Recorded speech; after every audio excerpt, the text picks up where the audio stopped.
যে রোহিঙ্গা শরণার্থী ছিল মিয়ানমারের, তাদেরকে যে আমরা প্রায় 1 লক্ষ লোকের জন্য আমরা আবাসস্থল তৈরি করতে পেরেছি এবং এটা নৌবাহিনীর জন্য অনেক বড় একটা চ্যালেঞ্জ ছিল।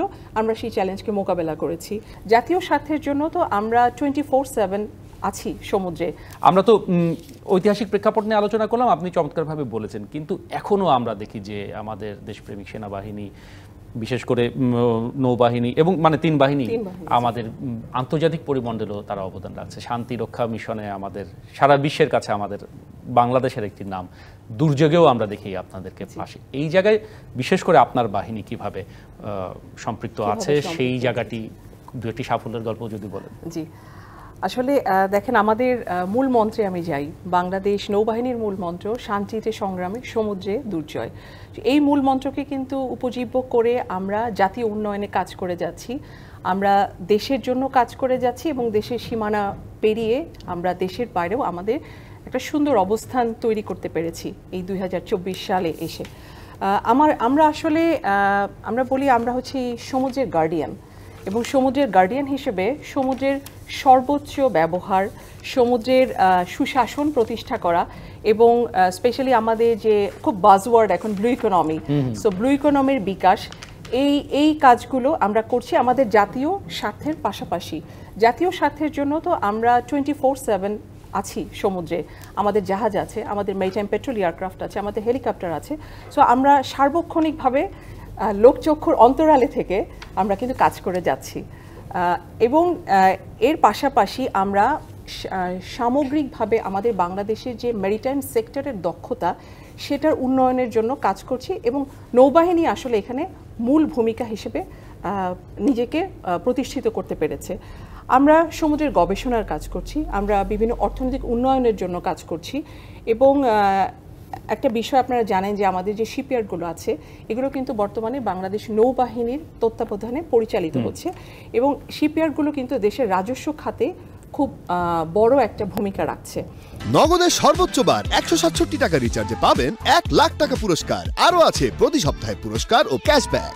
এছাড়াও আমাদের মেরিটাইম সেক্টরে দক্ষতা উন্নয়নের জন্য আমরা মেরিটাইম ইউনিভার্সিটি করেছি এবং মেরিটাইম ইউনিভার্সিটি কিন্তু দক্ষ জনবল তৈরি করছে, যারা ভবিষ্যতে এই যে ব্লু ইকোনমি কনসেপ্ট, এটা নিয়ে আরও প্রোগ্রেস করতে পারবে। এছাড়াও এটার পাশাপাশি আমাদের বিভিন্ন রিসার্চ ইনস্টিটিউট রয়েছে, ইভেন বাংলাদেশ নৌবাহিনীর centre for Naval research and development CNRD এটা আছে, আমাদের বিভিন্ন থিঙ্ক ট্যাঙ্ক কাজ করছে বিমরাডে এবং আমাদের সামগ্রিকভাবে কিন্তু আমাদের উদ্দেশ্য একটাই, আমরা যেভাবে দেশের এবং সমুদ্রের নিরাপত্তা দিয়ে যাচ্ছি, তার পাশাপাশি সমুদ্রকে সর্বোচ্চভাবে যেন আমরা ব্যবহার করতে পারি এবং বাংলাদেশ আমার মনে হয় এক্ষেত্রে অনেক প্রোগ্রেস করেছে এবং বাংলাদেশ নৌবাহিনী অবশ্যই তার একটি বড় অংশীদার। আপনি প্রাকৃতিক দুর্যোগের কথা বললেন, প্রাকৃতিক দুর্যোগে আমরা সবসময় আছি, বিশেষ করে উপকূলীয় এলাকাতে প্রাকৃতিক দুর্যোগে ত্রাণ সহায়তা দেওয়া, তাদেরকে আপনার সেটেল করা, পুনর্বাসন কার্যক্রম পরিচালনা এবং এই ক্ষেত্রে আসলে না বললেই নয়, আমাদের যে রোহিঙ্গা শরণার্থী ছিল মিয়ানমারের, তাদেরকে যে আমরা প্রায় 1 লক্ষ লোকের জন্য আমরা আবাসস্থল তৈরি করতে পেরেছি এবং এটা নৌবাহিনীর জন্য অনেক বড় একটা চ্যালেঞ্জ ছিল, আমরা সেই চ্যালেঞ্জকে মোকাবেলা করেছি। এটার পাশাপাশি আপনি জাতিসংঘের শান্তিরক্ষা মিশনের কথা বলেছেন, এখানে দেখেন পৃথিবীর খুব বেশি দেশের জাহাজ আসলে শান্তিরক্ষা মিশনে তার নিজের হোম পোর্ট থেকে এতটা দূরে অপারেট করে না, যেখানে বাংলাদেশ নৌবাহিনীর জাহাজ বাণিজ্য সংগ্রাম রয়েছে এবং খুব সফলতার সাথে বাণিজ্য সংগ্রাম, সেখানে মেরিটাইম ইন্টারডিকশন অপারেশন এবং অন্যান্য যেই কার্যক্রমগুলো দেয়া হয়েছে সবগুলো খুব সফলতার সাথে পরিচালনা করে আসছে। পাশাপাশি আমরা বিভিন্ন সময়ে নেভাল ডিপ্লোম্যাসির আন্ডারে আমরা নেভি টু নেভি ডায়ালগ করি, কারণ আমরা আসলে দেশের সীমানা বাড়িয়ে ছাড়িয়ে দেশের বাইরেও একটা সুন্দর সম্পর্ক স্থাপন করেছি অন্যান্য নেভির সাথেও।